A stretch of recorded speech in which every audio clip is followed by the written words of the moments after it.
বাংলা গানের জগতে বিখ্যাত মানুষ। সঙ্গীত পরিচালক রূপে তার স্থান হেমন্ত মুখোপাধ্যায়ের পরে। চলচ্চিত্র জগতে দ্বিতীয় সফলতম সঙ্গীত পরিচালক। যন্ত্রসঙ্গীতে যার উৎসাহ ছিল অনেক বেশি। গান বাজনার সঙ্গে সঙ্গে খেলাধুলাতেও পারদর্শী ছিলেন তিনি। মোহনবাগানের জুনিয়র দলে খেলেছেন তিনি।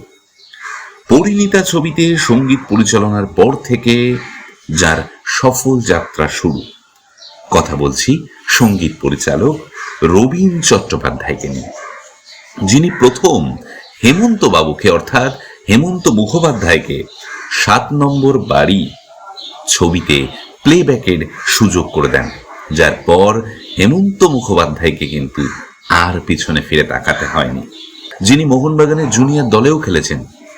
আমরা অনেক শিল্পীর গান মনে রাখি, কিন্তু তার সুরকার, গীতিকার এদের কথা মনে রাখতে চাই না বা তাদের সম্পর্কে পড়ি না।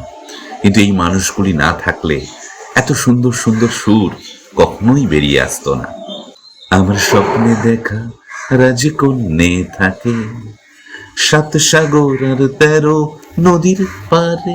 শ্যামল মিত্রের সেই গান, কি দারুণ গান। সুরকার রবীন চট্টোপাধ্যায়। প্রণাম।